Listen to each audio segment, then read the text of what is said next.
Bentornati sul canale The Sorcerer TCG.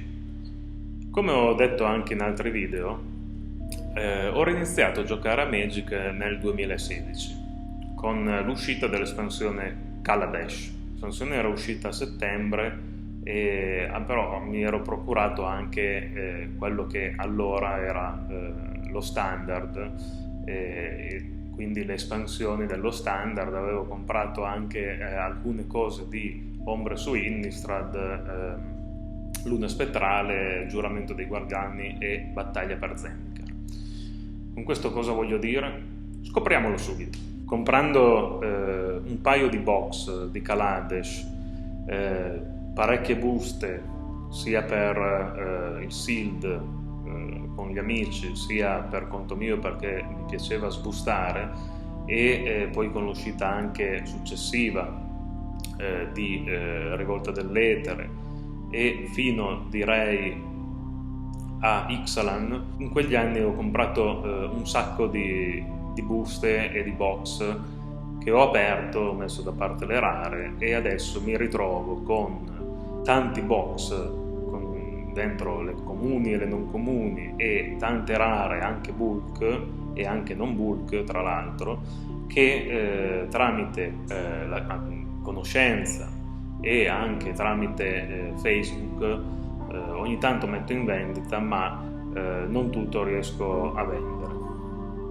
Quindi io e Scalog stavamo pensando di aprire un profilo venditori su Magic Card Market.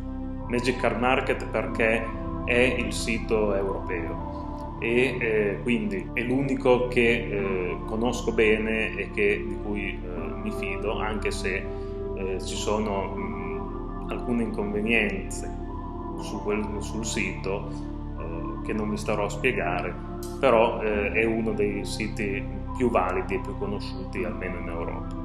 Questa è ancora un'idea in fasce, solo un abbozzo, dobbiamo ancora interrogarci e pensare ciò che dovremmo fare.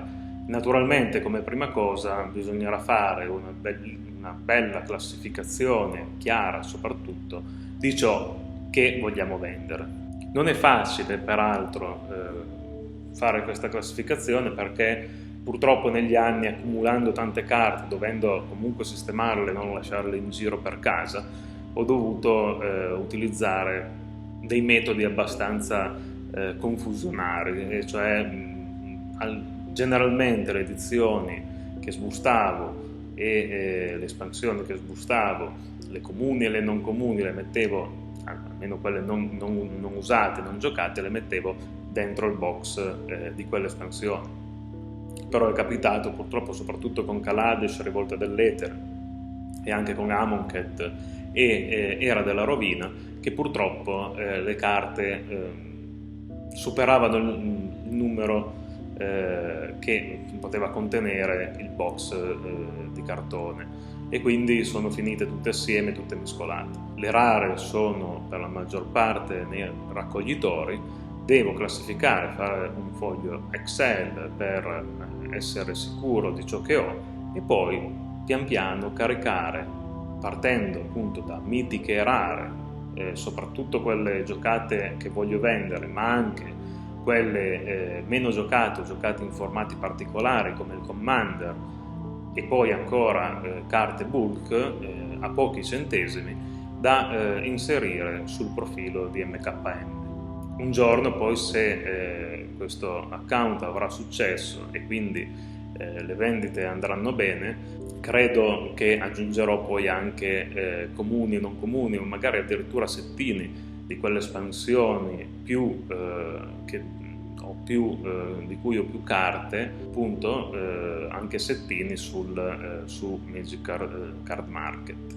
Possono essere utili non tanto forse per essere giocati, ma più che altro se qualcuno vuole farsi la collezione.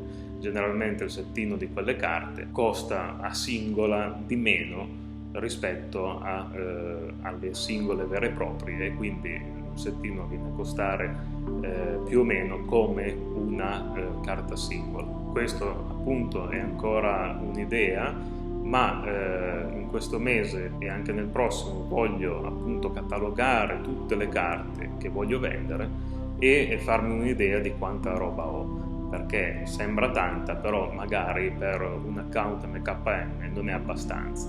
Calcolare il tutto e poi vi farò sapere nel prossimo video se apriremo questo account, faremo un po' di pubblicità, voi potete andare a vedere, soprattutto chi di voi abita in Europa, potete vedere se c'è qualcosa che vi interessa. Io tendenzialmente cercherò di mettere le carte a buon prezzo e quindi non superando la tendenza e anche qualcosina in meno. Vi aggiorneremo su questa idea.